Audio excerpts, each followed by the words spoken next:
प्रणाम मित्रों, आज फिर एक बार हाजिर हुआ हूँ आपके सामने। इस बार मेरे पास वही पुरानी रचनाओं के जैसे एक इनोवेटिव आइडियाज़ पर आधारित एक कंटेंट अथवा आर्टिकल जो भी कहें, और एक भगवान शंकर पर आधारित स्तुति की कुछ पंक्तियाँ, चंद पंक्तियाँ हैं, वे भी हैं। इन दोनों को मैं पेश करूँगा।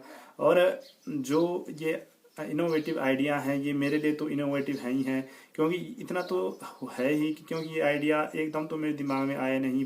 पुराने समय से कुछ पहले पूर्व घटित घटनाक्रम पे आधारित अथवा कुछ अपने अनुभव के आधार पर मैंने हासिल किए हैं। और ये कुछ वैज्ञानिक तथ्य भी, और प्लस कुछ ज्ञानवर्धक तथ्य भी, और कुछ रोचकता वर्धक तथ्य भी इसका समेकित रूप आपके सामने प्रस्तुत होगा इस कंटेंट के माध्यम से। और जो बिल्कुल नवीन है, अगर माना किसी ने इसको कहीं और जगह से सुना हो तो इसे मात्र संयोग समझा जाएगा, क्योंकि यदि मैंने ये सुना होता तो मैं आपके सामने ये प्रस्तुत ही न करता, क्योंकि इसके बारे में जो जानकारी थी आपको पहले ही मिल चुकी होगी। लेकिन जब नया है, मेरे लिए भी नया है, तो हो सकता है कि ज़्यादातर लोगों के लिए भी नया ही होगा, और अधिकांशतः मैं समझता हूँ नया ही होगा। इसलिए अब मैं इसी इनोवेटिव कंटेंट की तरफ बढ़ूंगा। प्रत्येक मनुष्य के अंदर सकारात्मक और नकारात्मक ऊर्जा का भंडार होता है, और वो संचित रहती हैं समान रूप में। अब सबको यदि लघु रूप में समझाऊं तो गलत सोच जो गलत संगत में आने जाने से तामस आहार जैसे मांस आदि हमारे परिवेश के परितः नकारात्मक ऊर्जा का आधिक्य आदि सबसे पहले हमारे मन मस्तिष्क की ओर कुप्रभाव डालते हैं, जिससे कमजोर आत्मबल और आत्मविश्वास वाले इंसान गंभीर अवसाद की ओर, जिसमें उसके अपने कृत्य उनको इन महादुखों की ओर ले जाते हैं, या वह हिंसक या दूसरी गलत प्रवृत्तियों के शिकार हो जाते हैं, अथवा गलत प्रवृत्तियों में फंसकर कई अपराध भी कर लेते हैं, और उनकी संगत भी गंदी हो जाती है, जिससे वे ऐसे कार्य करने पे मजबूर हो जाते हैं। इसी में वे अपना भला समझते हैं। लेकिन इसके उलट यदि संगत सत्संगत जैसी संगत किसी इंसान को मिले, उसका आहार विहार दोनों पवित्र हों, तो सबके प्रति हृदय में मंगल कामना सभी के लिए हो, परिवेश सात्विक हो, तो वह मानव को एक अद्भुत तेज आनंदमय जीवन की ओर उन्मुख करता है।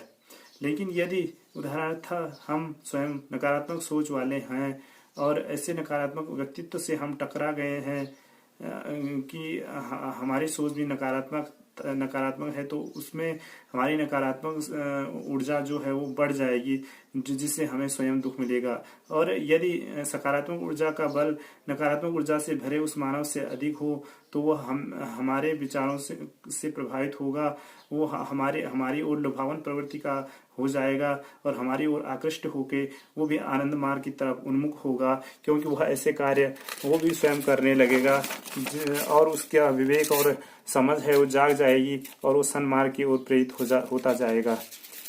किसी भी मानव के लिए विवाह उपरांत यदि गर्भाधान से ही बच्चे के जन्म तक माहौल अथवा उसका आहार, उसकी प्रसन्नता, उसके सद्गुणों का कार्य रूप में परिलक्षित हो, सौम्य व्यवहार यदि किया जाए जब किसी का विवाह होता है, उसके बाद यदि ऐसी क्रिएटिविटी, ऐसा क्रिएशन परिवार में हो, तो जो उसके पुत्र पुत्री जो संतति जन्म लेंगे वह सभी को सुख पहुंचाने वाले होंगे, और सद्गुणों से भरे हुए होंगे।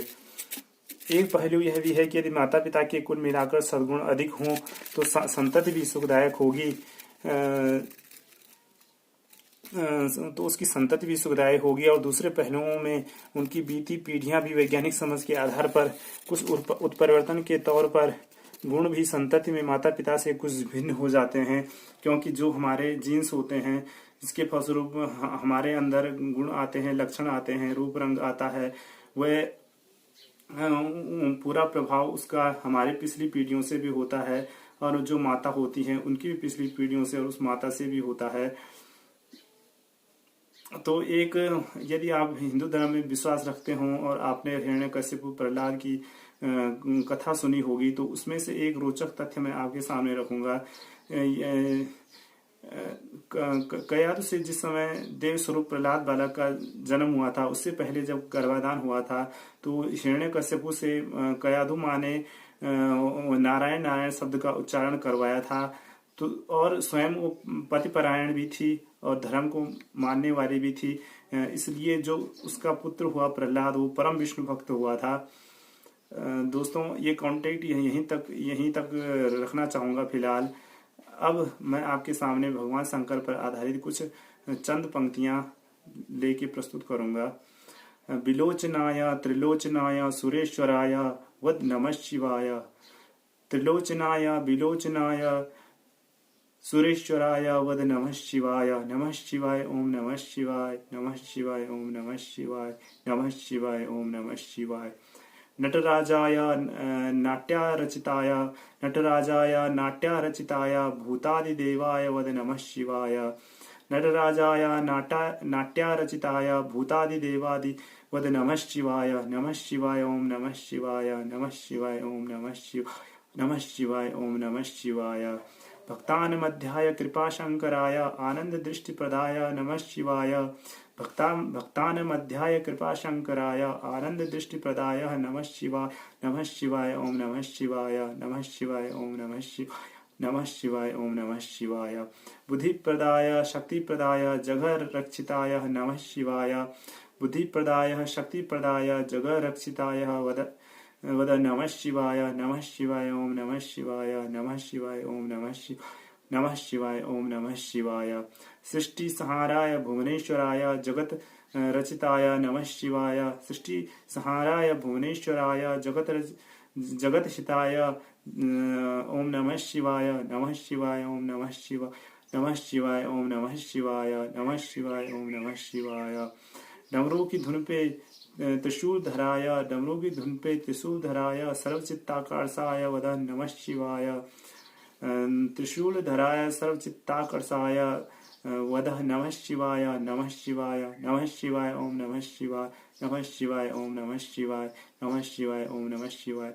तो दोस्तों मेरे इस चैनल को सब्सक्राइब करना न भूलें और मेरी वीडियो को जरूर अंत तक देखें और आगे कुछ टाइम बाद अवश्य हाजिर होऊंगा आपकी सेवा में। तब तक के लिए नमस्कार, धन्यवाद।